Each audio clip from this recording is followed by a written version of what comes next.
관세음보살은 중생의 소리를 관하느니라. 고통의 소리, 기쁨의 소리, 기도의 소리, 모든 소리를 듣고 중생을 구하느니라. 여러분께서는 살아오시면서 사랑하는 사람을 잃어본 적이 있으실 겁니다. 부모님을 먼저 보내신 분도 계시고 배우자를 먼저 보내신 분도 계시며 혹은 자녀를 먼저 보내는 참담한 일을 겪으신 분도 계실 겁니다. 그 슬픔이 얼마나 컸는지, 그 아픔이 얼마나 깊었는지 당사자가 아니면 알 수 없는 것입니다.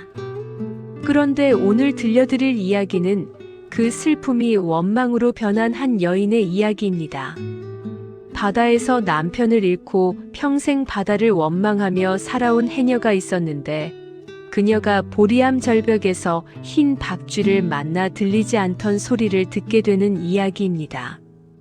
지금부터 그 이야기를 시작하겠습니다. 경상남도 남해군에 보리암이라는 절이 있습니다. 금산이라는 산 정상 가까이에 자리한 이 절은 바다가 한눈에 내려다 보이는 곳에 있어서 해수관 음상이 망망한 바다를 굽어보고 있습니다. 관세음보살은 중생의 소리를 듣는 보살이니 바다에서 고통받는 어부들의 기도를 듣기 위해 이곳에 계신다고 전해집니다. 보리암에서 내려다보는 바다는 아름답기도 하고 무섭기도 한데 맑은 날에는 옥빛으로 빛나지만 풍랑이 치는 날에는 검푸르게 일렁이며 목숨을 삼킬 듯한 기세를 보이기도 합니다. 이 보리암과 관련된 이야기가 하나 전해지는데 그것은 어느 해녀와 흰 박쥐에 대한 이야기입니다. 정자라는 해녀가 있었습니다. 올해로 68이 된 정자는 남해 바닷가 마을에서 평생을 살아온 해녀였습니다. 햇볕에 그을린 얼굴에 깊은 주름이 파여 있었고 바닷바람에 거칠어진 손은 마치 마른 해초처럼 갈라져 있었지만 그 얼굴 어딘가에는 한때 아름다웠던 흔적이 남아 있었습니다. 마을 사람들은 정자를 원망덩이 할머니라고 부르기도 했는데 그녀가 평생 바다를 원망하며 살아왔기 때문입니다. 정자가 바다를 원망하게 된 것은 38년 전의 일이었습니다. 그때 정자는 30살이었고 남편 만수와 결혼한 지 5년째 되던 해였습니다. 만수는 어부였는데 덩치가 크고 웃음이 시원한 사람이었으며 아내 정자를 눈에 넣어도 안 아플 만큼 사랑했습니다. 두 사람 사이에는 아직 아이가 없었지만 그것이 크게 걱정되지 않았으니 서로가 있으면 충분했고 아이는 때가 되면 올 거라 믿었습니다. 그해 가을 큰 태풍이 온다는 소식이 들렸습니다. 마을 어른들은 배를 내지 말라고 했지만 만수는 며칠째 물고기를 못 잡아 걱정이 되어 바다에 나가려 했습니다. 정자가 말렸습니다. 여보, 오늘은 나가지 마요. 바람이 심상치 않아요. 만수가 웃으며 대답했습니다. 걱정 마, 정자야. 금방 다녀올게. 오늘 조금만 잡아오면 겨울나기 편해져. 해지기 전에 돌아올게. 정자는 불안했지만 남편을 붙잡을 수 없었습니다. 만수는 작은 배를 몰고 바다로 나갔고 정자는 해안에서 남편의 배가 점점 작아지는 것을 지켜보았습니다. 그날 오후 태풍이 예상보다 빨리 닥쳤습니다. 하늘이 순식간에 검어지고 바람이 거세게 불기 시작했으며 파도가 집채만하게 일어났습니다.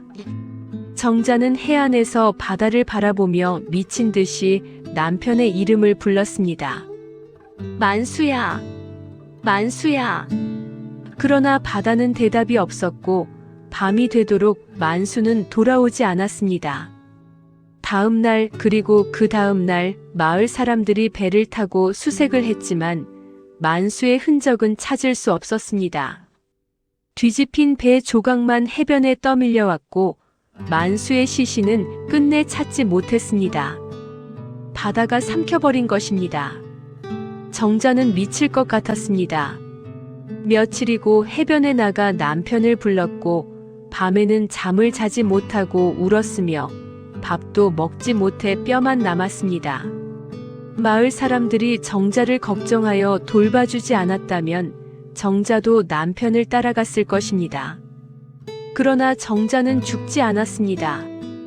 대신 그녀의 마음속에서 무언가가 죽었으니 그것은 바다에 대한 사랑이었습니다. 정자는 어릴 때부터 해녀였고 바다는 그녀의 삶의 터전이었으며 바다를 사랑했습니다. 그러나 남편이 죽은 뒤로 정자는 바다를 증오하게 되었습니다. 이 바다가 내 남편을 죽였어. 내 남편을 삼켜버렸어. 내 남편을 돌려줘. 정자는 바다를 향해 외쳤지만 바다는 대답이 없었고 파도만 철썩철썩 치고 있었습니다.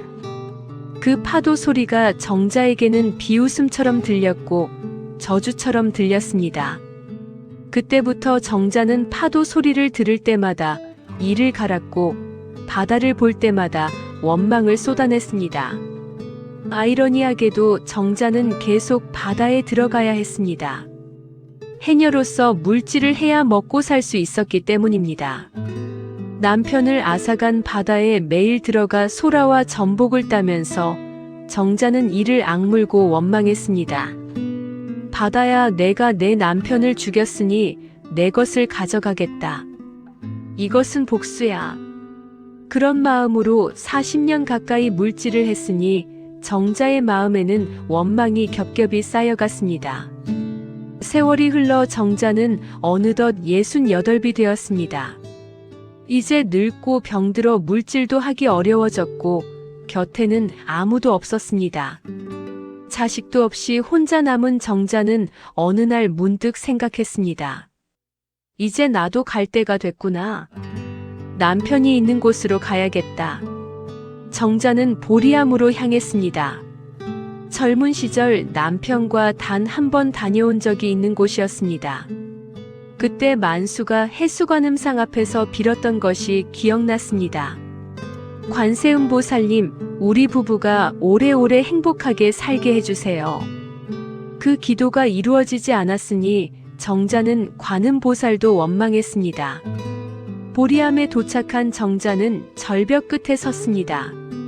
아래로 바다가 보였고 파도가 절벽 아래 바위에 부딪혀 하얗게 부서지고 있었습니다.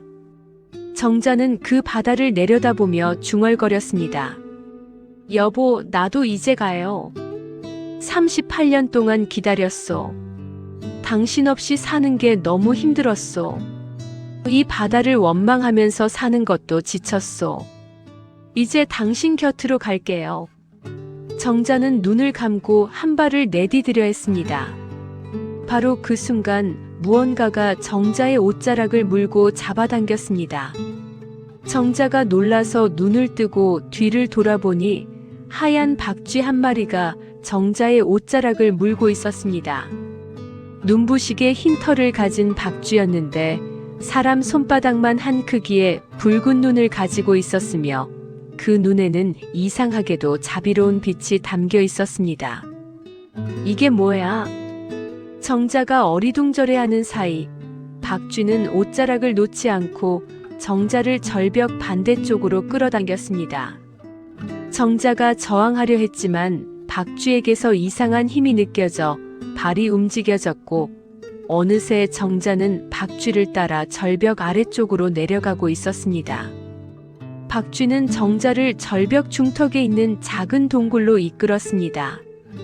평소에는 보이지 않는 동굴이었는데 바위 틈 사이로 겨우 한 사람이 들어갈 수 있는 입구가 있었고 박쥐가 그 안으로 들어가자 정자도 몸을 웅크리고 따라 들어갔습니다. 동굴 안은 생각보다 넓었습니다. 그리고 이상한 빛이 동굴 전체를 은은하게 비추고 있었는데 그 빛이 어디서 오는지는 알 수 없었습니다. 동굴 벽에는 조개 껍데기와 산호 조각이 박혀 있어 반짝이고 있었고 바닥에는 부드러운 모래가 깔려 있었습니다. 그리고 동굴 깊숙한 곳에 흰 박쥐가 앉아 정자를 바라보고 있었습니다. 여기서 잠깐 지금까지의 이야기를 정리해 드리겠습니다. 해녀 정자는 38년 전 폭풍 속에서 남편 만수를 바다에서 잃었습니다. 시신도 찾지 못한 채 남편을 보낸 정자는 그 후로 평생 바다를 원망하며 살아왔습니다. 이제 68이 되어 늙고 지친 정자는 보리암 절벽 끝에서 남편이 있는 바다로 가려 했는데 흰 박쥐가 나타나 그녀의 옷자락을 물고 신비로운 동굴로 이끌었습니다. 여러분께 여쭤봅니다. 사랑하는 사람을 잃고 무언가를 원망해 본 적이 있으십니까? 그 원망이 세월이 지나도 사라지지 않았습니까? 원망하면서 사는 것이 얼마나 힘든 일이었습니까? 잠시 생각해 보시고 이어서 들어주세요. 정자는 동굴 안에서 흰 박쥐를 바라보았습니다. 박쥐는 정자를 똑바로 바라보고 있었는데 그 붉은 눈에서 이상한 평온함이 느껴졌습니다. 정자는 두렵기도 하고 이상하기도 했지만 이 박쥐가 자신을 해치려는 것 같지는 않았습니다. 내가 뭐냐? 왜 나를 여기로 데려왔냐? 정자가 물었지만 박쥐는 대답하지 않았습니다. 대신 박쥐가 날개를 펼치자 동굴 안에 이상한 일이 일어나기 시작했습니다. 동굴벽에서 소리가 들려오기 시작한 것입니다. 처음에는 파도 소리였습니다.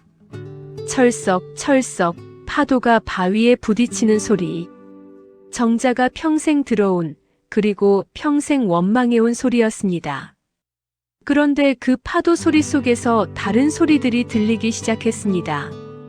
갈매기 우는 소리, 배에 노 젓는 소리, 어부들의 노랫소리, 그물 던지는 소리, 바다의 소리들이 하나하나 들려왔습니다.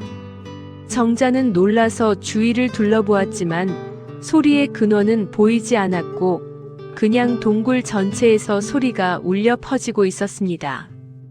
그때 정자의 마음속에 말이 전해져 왔습니다. 박쥐가 말하는 것인지 동굴이 말하는 것인지 알 수 없었지만 분명히 말이 들렸습니다. 나는 이 동굴에서 1000년을 살며 세상의 모든 소리를 들어왔다. 바람 소리, 파도 소리, 새 소리, 사람 소리, 기쁜 소리, 슬픈 소리, 기도하는 소리, 저주하는 소리. 이 바다에서 일어난 모든 일의 소리가 내 귀에 남아있다. 정자가 물었습니다. 그래서 어쩌겠다는 거냐? 내가 바다를 원망한 소리도 들었겠구나. 그래서 뭐가 어쨌냐? 박쥐의 목소리가 다시 들렸습니다. 너의 원망은 38년간 이 바다에 가득했다. 내가 뱉은 원망의 소리가 파도 소리를 덮을 만큼 컸다. 그런데 그 원망의 소리 때문에 내가 듣지 못한 소리가 있다. 정자가 고개를 갸웃거렸습니다. 내가 듣지 못한 소리? 무슨 소리? 박쥐가 대답했습니다. 38년 전 폭풍 속에서 내 남편이 마지막으로 한 소리다. 너는 그 소리를 듣지 못했다. 원망으로 귀가 막혀 있었기 때문이다. 정자의 가슴이 철렁 내려앉았습니다. 만수가 마지막으로 한 소리. 그게 뭔데? 박쥐가 날개를 크게 펼쳤고 동굴 안의 빛이 환해지면서 소리가 바뀌기 시작했습니다. 파도 소리가 거세졌고 바람 소리가 사나워졌으며 38년 전 그날의 폭풍이 동굴 안에 재현되는 것 같았습니다. 정자는 두 손으로 귀를 막으려 했지만 그 소리는 귀를 막아도 마음속으로 들려왔습니다. 그리고 그 폭풍 소리 속에서 목소리가 들렸습니다. 남편 만수의 목소리였습니다. 관세음보살님.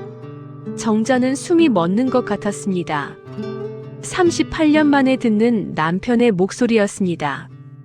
관세음보살님, 저를 살려달라고는 안 하겠습니다. 이 배가 뒤집히면 저는 살 수 없을 것 같습니다.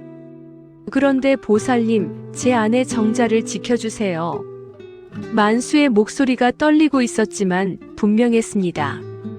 정자가 저 없이 얼마나 힘들까요? 정자가 저를 얼마나 기다릴까요? 그런데 보살님, 정자가 저 때문에 너무 슬퍼하지 않게 해주세요. 정자가 저 때문에 아파하지 않게 해주세요. 정자가 행복하게 살 수 있게 해주세요. 제발요. 목소리가 끊어졌다가 다시 이어졌습니다. 보살님, 저는 바다가 원망스럽지 않습니다. 저는 어부니까요. 바다에서 살고 바다에서 죽는 것, 그게 저의 운명이라면 받아들이겠습니다. 그런데 정자만은 바다를 원망하지 않게 해주세요. 정자가 바다를 미워하면서 살면 너무 힘들 거예요. 정자가 바다와 화해하고 평온하게 살 수 있게 해주세요. 거대한 파도 소리가 만수의 목소리를 덮었습니다. 그리고 마지막으로 만수의 외침이 들렸습니다. 정자야, 사랑해. 그것이 만수의 마지막 소리였습니다. 정자는 동굴 바닥에 무릎을 꿇고 울음을 터뜨렸습니다. 38년간 흘리지 않았던, 아니 흘렸지만 원망에 섞여있던 눈물이 쏟아져 나왔습니다. 만수야, 만수야. 정자는 남편의 이름을 부르며 울었고 동굴 전체가 그녀의 울음소리로 가득 찼습니다. 박쥐가 정자 곁에 내려앉아 부드러운 목소리로 말했습니다. 내 남편은 죽는 순간에도 너를 위해 빌었다. 자기 목숨이 아니라 내 행복을 위해 빌었다. 그런데 너는 38년 동안 바다를 원망하고 세상을 원망하고 심지어 관음보살도 원망했다. 내 남편이 그토록 바라지 않았던 것을 하면서 살아온 것이다. 정자가 울면서 물었습니다. 그럼 나는 어떻게 했어야 했는데? 남편을 잃고 어떻게 원망을 안 해? 그게 사람이냐? 박쥐가 대답했습니다. 원망하는 것은 자연스러운 일이다. 사랑하는 사람을 잃으면 누구나 원망한다. 그러나 그 원망에 갇혀 살 것인지 아니면 원망을 놓아줄 것인지는 선택할 수 있다. 내 남편은 내가 원망에 갇히지 않기를 바랐다. 내가 바다와 화해하고 평온하게 살기를 바랐다. 그것이 그의 마지막 기도였다. 정자는 한참을 울다가 고개를 들었습니다. 그럼 나는 남편의 마지막 기도를 거스른 거야? 38년 동안? 박쥐가 고개를 끄덕였습니다. 그렇다. 그러나 늦지 않았다. 지금이라도 원망을 놓아주면 내 남편의 기도가 이루어지는 것이다. 지금이라도 바다와 화해하면 내 남편이 평온히 갈 수 있다. 여기서 잠깐 지금까지의 이야기를 정리해 드리겠습니다. 동굴 속에서 흰 박쥐는 정자에게 38년 전 폭풍 속 남편의 마지막 기도를 들려주었습니다. 만수는 죽는 순간에도 자기 목숨이 아니라 아내 정자의 행복을 위해 빌었고 정자가 바다를 원망하지 않고 평온하게 살기를 기도했습니다. 정자는 자신이 38년 동안 남편의 마지막 기도를 거슬러 왔음을 깨달았습니다. 여러분께 여쭤봅니다.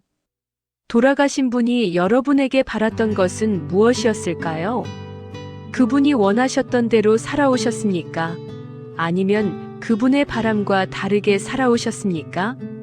지금이라도 늦지 않다면 무엇을 하시겠습니까? 잠시 생각해 보시고 이어서 들어주세요. 정자는 한참 동안 동굴 바닥에 앉아 울었습니다. 38년간 쌓인 원망과 슬픔이 눈물이 되어 쏟아져 나왔고 그 눈물이 동굴 바닥에 모래를 적셨습니다. 박쥐는 그녀 곁에 조용히 앉아 기다렸습니다. 한참 후에 정자가 입을 열었습니다. 그런데 왜 이제야 들려주는 거야? 왜 38년 전에는 안 들려줬어? 그때 들었으면 내가 이렇게까지 안 살았을 텐데. 박쥐가 대답했습니다. 내 귀가 열려있지 않았기 때문이다. 원망으로 가득 찬 귀에는 아무리 큰 소리도 들리지 않는다. 파도 소리 속에 내 남편의 기도가 담겨 있었지만 내 귀에는 원망밖에 안 들렸다. 오늘 내가 모든 것을 내려놓고 죽으려 했을 때 비로소 내 귀가 열린 것이다. 정자가 고개를 저었습니다. 그게 무슨 말이야? 파도 소리 속에 남편의 기도가 담겨 있었다고 박쥐가 설명했습니다. 관세음보살은 중생의 소리를 관하는 보살이다. 내 남편의 기도는 관세음보살에게 닿았고 보살은 그 기도를 바다에 담아두셨다. 파도가 칠 때마다 내 남편의 기도가 해안에 닿았다. 정자야 행복해라. 정자야 원망하지 마라. 정자야 사랑해. 그 말이 파도 소리 속에 숨어 있었다. 그런데 너는 그 소리를 듣지 못했다. 정자는 그 말을 듣고 충격을 받았습니다. 평생 저주처럼 들었던 파도 소리 속에 남편의 기도가 담겨 있었다니. 매일 원망하며 들었던 그 소리 속에 남편의 사랑이 숨어 있었다니. 그럼 바다가 남편을 죽인 게 아니라 남편의 기도를 품고 있었던 거야? 박쥐가 고개를 끄덕였습니다. 그렇다. 바다는 남편을 삼킨 것이 아니라 품은 것이다. 남편의 몸도 남편의 기도도 남편의 사랑도 바다가 품고 있다. 내가 바다를 원망할 때마다 사실은 남편의 품을 원망한 것과 같다. 정자는 두 손으로 얼굴을 감싸며 울었습니다. 미안해, 만수야. 미안해. 내가 몰랐어. 내가 너무 원망에 눈이 멀어서 아무것도 안 보이고 안 들렸어. 박쥐가 정자의 어깨에 살며시 내려앉았습니다. 이제 알았으니 됐다. 이제 들었으니 됐다. 관세음보살은 중생의 소리를 듣지만 중생도 들으려고 해야 들을 수 있다. 내가 이제 들으려고 하니 비로소 들린 것이다. 정자가 물었습니다. 그러면 나는 이제 어떻게 해야 해? 남편한테 어떻게 해줘야 해? 박쥐가 대답했습니다. 남편을 보내줘라. 38년 동안 내 원망이 남편을 붙잡고 있었다. 내가 바다를 원망하는 한 남편은 편히 갈 수 없었다. 내가 바다와 화해하고 남편을 용서하고 무엇보다 내 자신을 용서하면 남편은 비로소 평온히 갈 수 있다. 내 자신을 용서한다고 박쥐가 설명했습니다. 너는 38년간 바다만 원망한 게 아니다. 너 자신도 원망했다. 왜 그날 더 세게 말리지 못했을까? 왜 같이 배를 타지 않았을까? 왜 나만 살았을까? 그런 생각들이 너를 갉아먹었다. 그것도 내려놓아야 한다. 정자는 그 말에 또 한 번 무너져 내렸습니다. 사실이었습니다. 38년간 자기 자신을 용서하지 못했습니다. 남편을 살리지 못한 자신을, 혼자만 살아남은 자신을 원망하고 또 원망했습니다. 그 원망이 바다에 대한 원망으로 바뀌어 표출되었던 것입니다. 어떻게 용서해? 박쥐가 대답했습니다. 용서는 한 번에 되는 것이 아니다. 매일 조금씩 하는 것이다. 오늘 내가 남편의 기도를 들은 것, 그것이 시작이다. 앞으로 파도 소리를 들을 때마다 남편의 기도를 떠올려라. 정자야 행복해라. 그 소리를 들으며 살아라. 그러면 조금씩 용서가 될 것이다. 정자는 천천히 일어섰습니다. 눈물로 범벅이 된 얼굴이었지만 무언가가 달라져 있었습니다. 38년간 어깨를 짓누르던 무게가 조금 가벼워진 느낌이었습니다. 밖으로 나가도 되겠니? 박쥐가 날개를 펼치며 동굴 입구 쪽으로 날아갔습니다. 나와 함께 나가자. 들려줄 것이 하나 더 있다. 정자는 박쥐를 따라 동굴 밖으로 나왔습니다. 해가 지고 있었고 하늘이 붉게 물들어 있었으며 바다가 황금빛으로 빛나고 있었습니다. 정자가 태어나서 처음 보는 것처럼 아름다운 바다였습니다. 아니, 사실은 전에도 이렇게 아름다웠는데 정자의 눈에 안 보였던 것일 수도 있습니다. 박쥐가 정자를 절벽 위로 이끌었습니다. 아까 정자가 죽으려고 섰던 그 자리였습니다. 그러나 이번에는 죽으려는 마음이 아니었습니다. 정자는 바다를 내려다보며 서 있었고 박쥐가 그녀 곁에 앉아 있었습니다. 이제 파도 소리를 들어보아라. 제대로 들어보아라. 박쥐의 말에 정자는 귀를 기울였습니다. 파도가 절벽 아래 바위에 부딪히는 소리가 들렸습니다. 철썩철썩. 전에는 저주처럼 들렸던 소리, 비웃음처럼 들렸던 소리가 이제는 다르게 들렸습니다. 정자야, 행복해라. 파도 소리 속에서 만수의 목소리가 들리는 것 같았습니다. 정자야, 사랑해. 정자의 눈에서 눈물이 흘렀지만 이번에는 슬픔의 눈물만은 아니었습니다. 무언가가 풀리는 느낌, 무언가가 열리는 느낌의 눈물이었습니다. 박쥐가 말했습니다. 부처님께서 말씀하셨다. 들리지 않는 소리를 들을 때 비로소 마음의 파도가 잔잔해진다. 너는 오늘 들리지 않던 소리를 들었다. 이제 내 마음의 파도도 잔잔해질 것이다. 정자는 바다를 향해 두 손을 모았습니다. 그리고 처음으로 바다에게 말했습니다. 바다야, 미안해. 38년 동안 너만 원망했어. 내가 남편을 죽인 줄 알았어. 그런데 내가 남편을 품어주고 있었구나. 남편의 기도를 품어주고 있었구나. 고마워. 파도가 출렁이며 대답하는 것 같았습니다. 철썩철썩. 그 소리가 이제는 괜찮아, 괜찮아로 들렸습니다. 정자는 다시 입을 열었습니다. 여보, 만수야. 들려? 미안해. 38년 동안 너를 제대로 못 보내줬어. 원망만 하면서 너를 붙잡고 있었어. 이제야 내 마음을 알았어. 이제야 내 기도를 들었어. 정자의 목소리가 떨렸지만 계속 말했습니다. 여보, 나 행복하게 살게. 내가 바란 대로 살게. 바다 원망 안 하고 살게. 그러니까 내도 편히 가. 거기서 편히 쉬어. 다음 생에 만나면 그때는 오래오래 같이 살자. 정자는 바다를 향해 깊이 절을 올렸습니다. 38년 만에 처음으로 바다에게 올리는 절이었습니다. 미소였습니다. 눈물이 흐르고 있었지만 그것은 슬픔의 눈물이 아니라 기쁨의 눈물이었습니다. 남편을 제대로 보내줄 수 있어서 기뻤습니다. 남편이 평온히 갈 수 있어서 기뻤습니다. 흰 박쥐가 정자의 어깨에서 날아올랐습니다. 너는 이제 들을 수 있다. 파도 소리 속에서 부처님의 자비로운 음성을 들을 수 있다. 관세음보살이 내 남편의 기도를 들으셨듯이 이제 너도 세상의 소리를 제대로 들을 수 있다. 원망을 놓아주었기 때문이다. 정자가 물었습니다.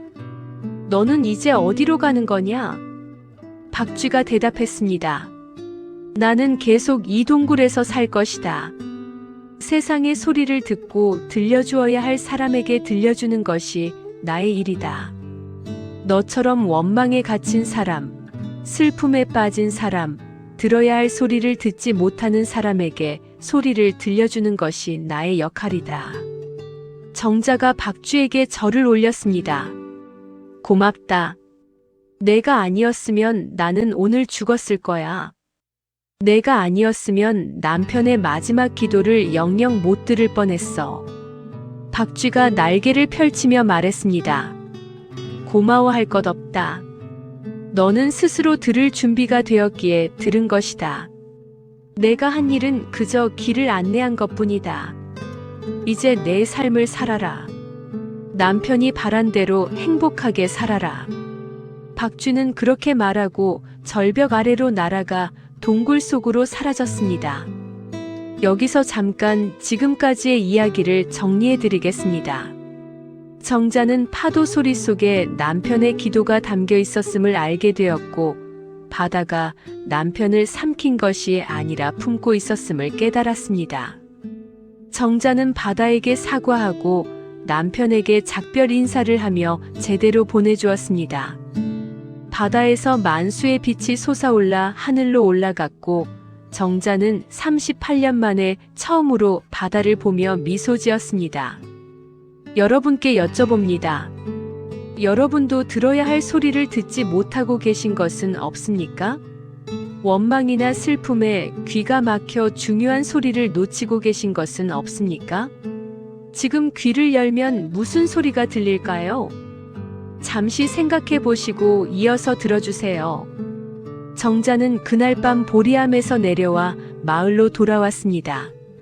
마을 사람들은 정자가 하루 종일 보이지 않았다가 해 질녘에 돌아오자 걱정했지만 정자의 얼굴이 전과 달라진 것을 보고 놀랐습니다. 38년간 늘 굳어있던 얼굴에 부드러운 빛이 돌고 있었고 늘 찌푸려져 있던 미간이 펴져 있었습니다. 정자 언니, 어디 갔다 오셨어요? 얼굴이 다르네요. 마을 해녀 한 사람이 물었고 정자는 미소를 지으며 대답했습니다. 보리암에 다녀왔어. 남편 보내주고 왔어. 네. 남편을 보내준다니요? 그게 무슨 말이에요? 정자는 자세한 이야기는 하지 않았지만 그날 이후로 정자가 달라졌다는 것을 마을 사람들 모두가 알 수 있었습니다. 더 이상 바다를 원망하지 않았고 파도 소리를 들을 때도 이를 갈지 않았습니다. 오히려 바다를 바라보며 미소를 짓기도 했고 가끔은 바다를 향해 중얼거리기도 했습니다. 여보, 오늘 날씨 좋다. 거기서도 잘 보이지? 마을 사람들은 처음에는 이상하게 여겼지만 곧 정자의 변화를 받아들였습니다. 원망덩이 할머니라는 별명도 어느새 사라졌고 사람들은 정자를 그냥 정자 할머니라고 부르게 되었습니다. 정자는 이제 물질을 할 수 없는 나이가 되었지만 젊은 해녀들에게 물질을 가르쳐주기 시작했습니다. 40년 넘게 쌓은 경험을 전해주면서 정자는 자신의 삶이 헛되지 않았음을 느꼈습니다. 그리고 항상 젊은 해녀들에게 당부했습니다. 바다를 원망하지 마라. 바다는 주기도 하고 빼앗기도 하지만 그것은 바다의 잘못이 아니야. 바다는 그냥 바다일 뿐이야. 바다를 원망하면 내 마음만 아파지는 거야. 젊은 해녀들은 그 말의 깊은 뜻을 다 이해하지는 못했지만 정자 할머니가 왜 그런 말을 하는지는 짐작할 수 있었습니다. 어느 날 정자는 다시 보리암을 찾아갔습니다. 해수관음상 앞에 서서 두 손을 모으고 기도했습니다. 관세음보살님, 38년 전에 남편이 드린 기도를 들어주셔서 고맙습니다. 남편의 기도를 저에게 들려주셔서 고맙습니다. 이제야 저도 보살님의 자비를 알겠습니다. 이제야 파도 소리가 보살님의 음성으로 들립니다. 바람이 불어왔고 아래쪽 바다에서 파도 소리가 들려왔습니다. 철썩철썩. 그 소리가 정자에게는 그래, 그래라는 대답처럼 들렸습니다. 정자는 그 후로도 오래 살았습니다. 90이 넘도록 살면서 마을의 어른으로 존경받았고 젊은 세대에게 삶의 지혜를 전해주었습니다. 그리고 마지막 날이 왔을 때 정자는 바다가 보이는 방에서 평온하게 눈을 감았습니다.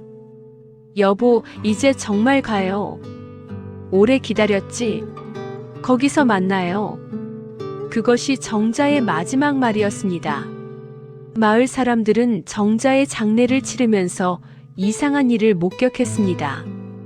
정자의 시신을 화장하여 바다에 뿌리는데 갑자기 흰 박쥐 한 마리가 나타나 하늘을 빙빙 돌았습니다. 마을 사람들은 놀랐지만 그 박쥐가 해를 끼치지 않고 그냥 날아다니기만 해서 내버려 두었습니다. 정자의 재가 바다에 뿌려지자 흰 박쥐는 바다 위를 한 바퀴 돌더니 보리암 쪽으로 날아가 사라졌습니다. 그 후로 보리암 근처 바다에서 가끔 흰 박쥐가 목격된다는 이야기가 전해집니다. 원망에 빠진 사람, 슬픔에 갇힌 사람이 보리암을 찾으면 흰 박쥐가 나타나 그 사람을 동굴로 이끌고 들어야 할 소리를 들려준다고 합니다. 진짜인지 거짓인지는 알 수 없지만 그런 이야기가 전해지고 있습니다. 부처님께서 말씀하셨습니다. 관세음보살은 세간의 소리를 관하여 고통에서 벗어나게 하느니라. 중생이 고통 중에 이 보살의 이름을 부르면 보살이 그 소리를 듣고 해탈을 얻게 하느니라. 정자는 38년간 고통 중에 있었지만 관세음보살의 이름을 부르지 않았습니다. 오히려 원망했습니다. 그러나 관세음보살은 그런 정자도 버리지 않으셨습니다. 흰박쥐를 통해 남편의 마지막 기도를 들려주셨고 정자가 원망에서 벗어나 해탈할 수 있게 도와주셨습니다. 우리도 마찬가지입니다. 살면서 누군가를 원망하고 무언가를 원망하며 살 때가 있습니다. 그 원망이 너무 커서 다른 소리가 안 들릴 때가 있습니다. 사랑하는 사람의 진심도 세상의 아름다움도 부처님의 자비도 안 들릴 때가 있습니다.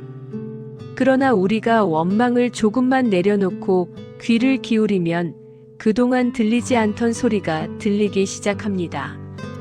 오늘 하루 귀를 기울여 보시기 바랍니다. 바람소리, 빗소리, 새소리, 사람들의 말소리, 그 소리 속에 무엇이 담겨 있는지 들어보시기 바랍니다. 혹시 돌아가신 분의 기도가 담겨 있지는 않은지, 사랑하는 사람의 마음이 담겨 있지는 않은지, 부처님의 자비로운 음성이 담겨 있지는 않은지 들어보시기 바랍니다.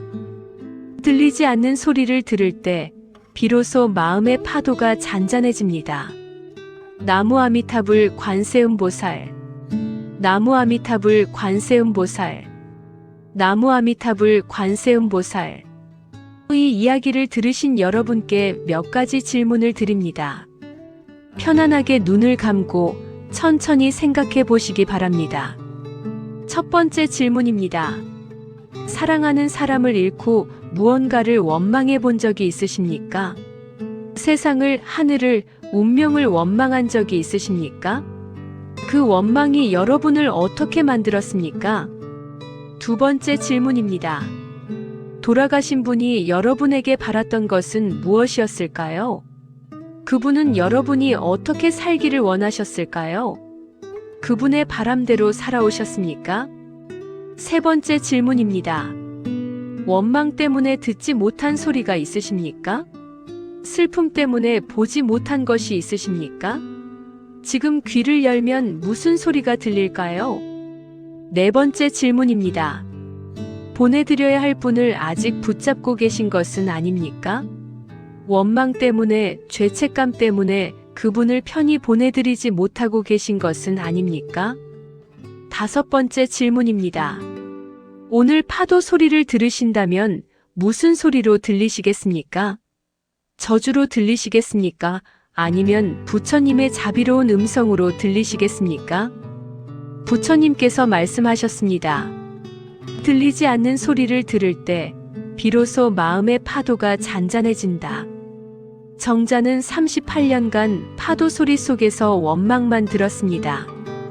그러나 마음을 열자 그 소리 속에 남편의 사랑이 담겨 있음을 알았습니다. 우리 주변의 소리도 마찬가지입니다. 원망으로 들으면 원망이 들리고 사랑으로 들으면 사랑이 들립니다. 오늘 하루 귀를 기울여 보시기 바랍니다. 세상의 소리 속에서 부처님의 자비를 찾아보시기 바랍니다. 나무 아미타불 관세음보살.